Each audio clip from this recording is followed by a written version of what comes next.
Hello दोस्तों, कैसे हो आप सब। आई होप कि आप सब खैरियत से होंगे।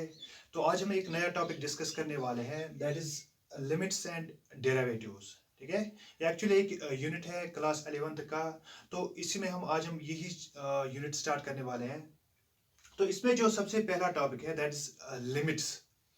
जो लिमिट्स एक्चुअली लिमिट्स होते क्या है, ठीक है। जो हमें कैलकुलस में, जब भी हम कैलकुलस की बात करते हैं तो वहाँ पे हम लिमिट्स का भी जो बड़ा रोल है उसमें, ठीक है। तो पहले हम सीखेंगे एक्चुअली जो लिमिट्स होते क्या है, ये हमें क्यों इस्तेमाल करने पड़ते हैं, ठीक है। और इसको हम फिर डिफाइन भी करेंगे, इसकी डिफिनेशन भी मैं आपको इसमें डिस्कस करूंगा, ठीक है। तो let's begin. First of all, as we know कि सपोज करो कि हमारे पास एक फंक्शन है, आप इस फंक्शन को देख सकते हो, that's f of x is equal to x square -1 divide by x -1। अगर मैं आपसे कहूंगा कि आप इस फंक्शन को देखो at x is equal to 1, ठीक है। अगर आप इसमें x इज इक्वल टू 1 ये वैल्यू इसमें पुट करोगे तो आपको क्या लगता है कि इसका वैल्यू क्या आएगा। इट बिकम्स, जब हम इसमें 1 डालेंगे तो 0/0, it becomes 0/0 form. That's not defined now. मगर क्या है कि हमारे पास जो ये फंक्शन है, हमें इसका जो वैल्यू है हमें ये फाइंड करना है, ठीक है। हमें इसको डिफाइन बनाना है, ठीक है। तो the function is not defined at x is equal to, now our aim is to define the function at x is equal to 1। अब इसके लिए हमें क्या करना पड़ेगा, ठीक है। मैं आपको पहले एक एग्जांपल से समझाता हूँ। सपोज करो आप फिर आप इस एग्जांपल के समझने के बाद आप उसको इसका जवाब आप खुद दोगे कि अब हम हमारे पास क्या वे आउट है। अब हम इसको कैसे सॉल्व करेंगे, क्योंकि अब ये नॉट डिफाइंड है, हम इसको सॉल्व नहीं कर पा रहे हैं, ठीक है। At x is equal to 1, suppose करो कि आपके एरिया में सिर्फ एक शॉप है जहां पर आपको कुछ चीज वहां पे मिल रहा है, ठीक है। अब जब उसी एक शॉप से वो सामान मिल रहा है तो आप मजबूर हो, अगर वो आपसे कुछ एक्स्ट्रा पैसे भी वसूल करेगा, कुछ एक्स्ट्रा प्राइस आपको बोलेगा। क्यों आप मजबूर हो, ताकि क्योंकि आपको उसके बगैर वो कहीं पे मिल नहीं रहा है, ठीक है। ऐसे यहाँ पे जो ये फंक्शन है at x is equal to 1, ठीक है, ये डिफाइन नहीं है पर हम मजबूर है क्योंकि हम चाहते हैं कि हम इस फंक्शन को डिफाइन करें। तो हम क्या करते हैं, तो हम इसके अ, हम इसको क्या करेंगे, हमारे पास हम इसके जो नेबरहुड पॉइंट्स हैं, ठीक है, हम उन नेबरहुड पॉइंट्स पे इसको चेक करेंगे, कहीं इन नेबरहुड पॉइंट्स पे हम इसको डिफाइन नहीं कर पाएंगे, ठीक है। इट्स वेज दैट कि वहां पे थोड़ा बहुत हमें एरर आएगा, ठीक है। पर इससे बेहतर है कि जो ये हमें at x is equal to 1 उस पे जो ना डिफाइन आता है, उससे बेहतर है कि हम इसको किसी मतलब क्लोज नेबरहुड पॉइंट्स पे डिफाइन करें, अगर वहां पे हमें थोड़ा बहुत एरर आएगा, ठीक है। तो वही मैंने यहाँ पे लिखा, suppose delta be a positive real number in its vicinity. इसके नेबरहुड में एक डेल्टा सपोज हमने किया, एक एक पॉजिटिव रियल नंबर है, ठीक है। क्योंकि हमें पता है कि एक नंबर अगर सपोज हम करेंगे 1 और 2, इसके दरमियान बहुत सारे इनफाइनाइट नंबर आप रियल नंबर्स मौजूद होते हैं, ठीक है। Then a minus delta and a plus delta is known as the neighborhood of a value of f of x when x approach। और जो यहाँ पे है a minus delta and a plus delta, ये इसके क्या हुए, ये उसके नेबरहुड पॉइंट्स बनते हैं, ठीक है। अब हम क्या करेंगे, अब हमें पता है कि एट एक्स इक्वल टू 1 हम इसको डिफाइन नहीं कर पा रहे हैं, ठीक है। अब हम इसके नेबरहुड पॉइंट्स पे जाएंगे, ठीक है।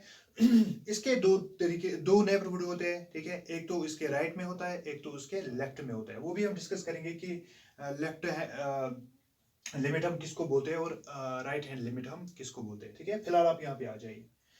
तो सपोज करो कि पहले हम इसके जो नेबरहुड है, सपोज करो कि हमारे पास एक नंबर लाइन है और यहाँ पे आप 0 मानो, यहाँ पे माइनस वाली वैल्यूज और यहाँ पे प्लस वाली वैल्यूज, ठीक है। और हम डिस्कस कर रहे हैं इस वक्त 1 का। इसके नेबरहुड एक तो इस साइड में आएंगे और एक तो इस साइड में आएंगे। अब जो इसके लेफ्ट साइड में नेबरहुड पॉइंट्स आएंगे, ठीक है, रियल नंबर्स आएंगे, वही मैंने पहले हम उसी को चेक करेंगे, ठीक है। कि अगर हम उन नेबरहुड पॉइंट्स को इस फंक्शन में डालेंगे, ठीक है, जो इसके करीब है।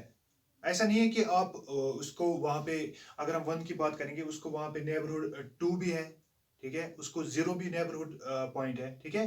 पर हम यहाँ पे क्या करेंगे, जो इसके क्लोज नेबर्स होते हैं, ठीक है, ठीक है, जो इंस्टेंट जब भी हम फॉर एग्जांपल जो इसके रियल नंबर्स क्लोज नेबरहुड में आते हैं, ठीक है, उन्हीं को हम चूज करते हैं यहाँ पे। देखो अब, तो इसलिए मैंने यहाँ पे लिखा है x approach to 1 negative, that means we are going from left to right, alright. तो जब मैंने x को वैल्यू पुट किया 0.90, ठीक है, तो हमारे पास क्या आया 1.90, ऐसे 0.95, 1.95, ऐसे ऐसे आप यहाँ पे देखिए। अब यहाँ पे आप एक चीज फाइंड करोगे, दैट मीन्स कि अब जितना हम इसको अप्रोच कर रहे हैं, जो हमारे पास जो 1 है, जितना हम इस वैल्यू को अप्रोच कर रहे हैं, जितना हम इसके नजदीक जा रहे हैं, जितना हम इसके जो नजदीक वाले रियल नंबर्स हैं वो डिफाइन कर रहे हैं, ठीक है, उन पर उसको डिफाइन कर रहे हैं इस फंक्शन को, उतना जो हमारे पास इस फंक्शन का वैल्यू आता है वो भी क्या आता है, वो भी क्लोज आता है, ठीक है। दैट मीन्स जो इसका रिजल्ट है वो भी मतलब उसका एरर कम से कम आ रहा है, ठीक है, वो भी उसके जो उसका फंक्शन का वैल्यू वो भी अपने वैल्यू के नजदीक आ रहा है, ठीक है। तो इससे हमें ये पता चलता है कि जो इसके क्लोज जो अप्रोच कर रहे हैं, जो वैल्यूज दैट मीन्स जो वैल्यू जो रियल नंबर इसको अप्रोच करें, इसके क्लोज नेबरहुड में है, ठीक है, जितना हम उसको उसके क्लोज जा रहे हैं, ठीक है, जो जितने इसके क्लोज है उतना उस वैल्यू पर इसका जो फंक्शन का वैल्यू आता है वो भी अपना जो उसका एक वैल्यू उसके नजदीक आ रहा है, ठीक है, जो उसका क्या है एक हम कहेंगे एक true value, alright. That's why कि हम लिख रहे हैं कि जितना आप इसको अप्रोच, ऐसा नहीं है कि हम अप्रोच कर रहे हैं, हम इक्वलिटी साइन नहीं लगा रहे, ठीक है। अगर हम इक्वलिटी साइन लगाएं तो फिर ये अगेन क्या बनेगा नॉट डिफाइनेट, ठीक है, but we are approaching the value, alright. अब मैं आपको ऐसे समझाता हूं, सपोज करो कि यहां हमारे पास एक करो है, इससे भी आप इसको समझ सकते हो। यहां पर सपोज करो कि एक आदमी खड़ा है, ये कोई रास्ता ऐसा रास्ता है, ठीक है, जिगजैग फॉर्म में। अब जितना वो दूर नजर कोशिश करेगा मैं ज्यादा दूर देखूं, ठीक है, तो उसका जो एरर है उसको नजर नहीं आएगा। अब जितना वो सोचेगा कि मैं नजदीक नजदीक इसको मतलब इस पर नजर मारूं, ठीक है, तो उतना आप देखोगे कि उतना उसका जो है जो उसका पाथ है उतना उसको ये एक स्ट्रेट फॉर्म में उसको नजर आएगा, ठीक है। तो जब ये इस पॉइंट पर आएगा तो इसको ये प्योर स्ट्रेट लगेगा। अब जितना इसको ये मतलब इसको दूर देखेगा, ठीक है, तो इसमें इसको एक कर्व नजर आएगी। दैट मींस ऐसे यहाँ पे जितना हम इस जो अप्रोचिंग वैल्यू जो इसके क्लोज नेबरहुड्स होते हैं, ठीक है, रियल नंबर्स होते हैं, अब जब हम उनसे दूर ज्यादा दूर जाते हैं, ठीक है, तो हमारे पास जो इस फंक्शन का वैल्यू है तो इसमें भी ज्यादा एरर हमें नजर आता है, ठीक है।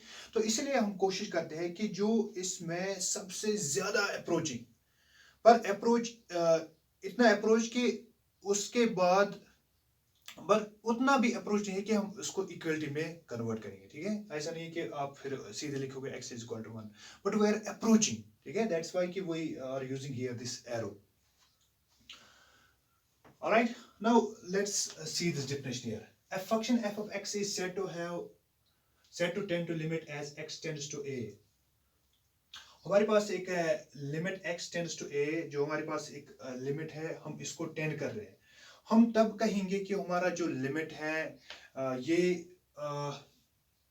इस फंक्शन का एक लिमिट अप्रोच कर रहा है, ठीक है, तब कहेंगे जब हम ये लिमिट जब हम x सपोज करेंगे, जब हम इस लिमिट को पुट करेंगे और हमारी जो फंक्शन है यहाँ पे हमने लिखा है as x tends to a if the numerical differences between f of x and L can be small as we please by taking x sufficiently close to a but not equal to a.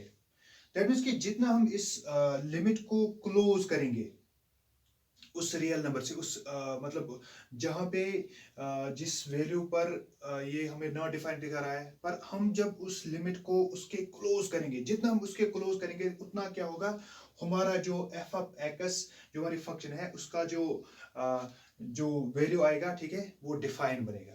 पर हम कब कहेंगे कि इसका limit है ये sufficiently, मतलब ये जो इसका लिमिट है ये टेंड कर रहा है, हम कब कहेंगे कि जब ये उसको इतना क्लोज हो जाएगा, उतना अप्रोच इसको करेगा कि हमारे पास जो उसका लिमिट है, जो फंक्शन है, वो हमें एक एक्चुअल मतलब अपने वैल्यू के क्लोज जाएगा, ठीक है। Alright, now that's why we write here limit x approach to a f of x is equal to l, ठीक है। दैट इज जितना हम अप्रोच करेंगे a को और जो हमारे पास फंक्शन है वो अप्रोच करेगा l को, उतना उसका क्लोज वैल्यू आएगा, ठीक है। Now there are two ways to arrive a limit. अब हमारे पास दो रास्ते होते हैं एक लिमिट को arrive करने। जो मैंने यहाँ पे लिमिट arrive किया, ये मैंने एक लेफ्ट हैंड लिमिट इस्तेमाल किया, ठीक है, लेफ्ट हैंड लिमिट। अगर हम इसका राइट हैंड लिमिट देखेंगे तो हम उसके जो राइट साइड से, हम राइट साइड से लेफ्ट साइड आएंगे, ठीक है। वहां से हम जो उसके ऊपर साइड में वैल्यू होते हैं, ठीक है, जो उसके राइट साइड में वैल्यू होते हैं इस वन के, वहां से हम इसके नजदीक आएंगे, जैसे कि 1.0001, 1.011, 1.1, alright, these are the neighboring values of 1 from this right hand limit side, alright. This is all about this limit. Now in the coming lecture उसमें हम उसमें देखेंगे कि what are the fundamental theorems on limits, और इसमें हम NCERT के questions भी discuss करेंगे, okay. Alright, this is all about this limit. Thank you so much.